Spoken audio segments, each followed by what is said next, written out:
Bonjour à tous, je suis Dr Ouattara Joseph, maître assistant pédiatre, responsable de l'unité de néonatologie du service de pédiatrie du CHU de Treichville. Aujourd'hui, nous allons parler de la prise en charge du petit pois de naissance dans son aspect pratique.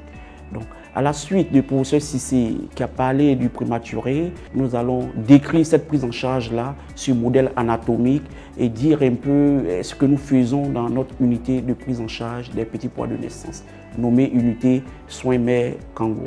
Dans la prise en charge de nos petits pois de naissance, nous avons la méthode de soins mère kangourou.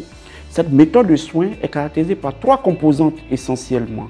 Il y a la position kangourou, il y a la nutrition kangourou et il y a la sortie précoce et le suivi de l'enfant en ambulatoire.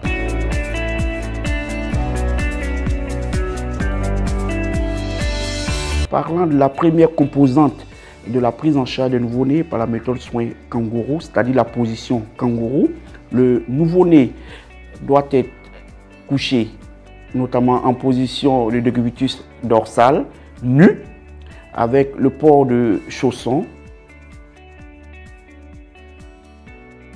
le port de couche et la mise sur la tête d'un bonnet. L'enfant sera peau à peau avec sa mère et pour pratiquer cette méthode, nous avons besoin d'un morceau de tissu. Nous avons choisi ce modèle-là que Charlie va attacher pour vous montrer un peu comment porter le bébé par cette méthode-là. Donc comme vous voyez, c'est un morceau avec des languettes au niveau des différents côtés. Donc elle attache fermement au niveau de l'abdomen, juste en dessous des seins. Il faut que ça soit bien attaché avec les languettes qui pendent de part et d'autre. Ensuite, comme elle le fait, voilà, une languette qui passe de part et d'autre des épaules et qui redescend vers le thorax. Et elle va saisir l'enfant. Vous voyez un peu comment elle saisit l'enfant. Voilà, et elle va porter l'enfant au niveau de son thorax, peau à peau. Et elle va maintenant bien positionner l'enfant parce que le tissu doit arriver jusqu'au niveau des oreilles. Ensuite, elle va ajuster les différentes languettes et les attacher du côté homolatéral pour les deux languettes. Ensuite, elle va faire la même chose de l'autre côté. Cela permet de maintenir l'enfant en position kangourou avec les membres inférieurs qui sont fléchis et qui sont juste en dessous des seins et la tête entre les seins de la mère et qui repose sur le côté latéral. Donc dans cette position-là, la mère voit son enfant, arrive à surveiller son enfant, ressent les mouvements respiratoires de son enfant et les battements de cœur de son enfant.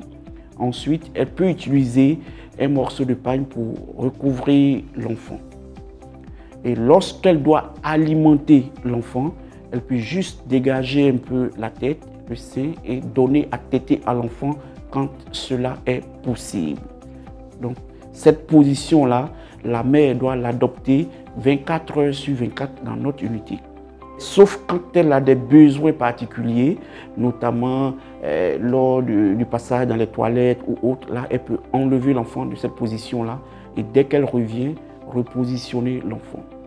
En dehors de la mère, le père aussi peut porter le bébé par cette méthode-là, lorsque la mère n'est pas disponible ou a un besoin particulier. Voici succinctement présenté la position kangourou qui a été démontrée par Charlie sur modèle anatomique, en espérant que cette petite démonstration va vous aider dans votre pratique dans le cadre de la prise en charge des petits pois de naissance.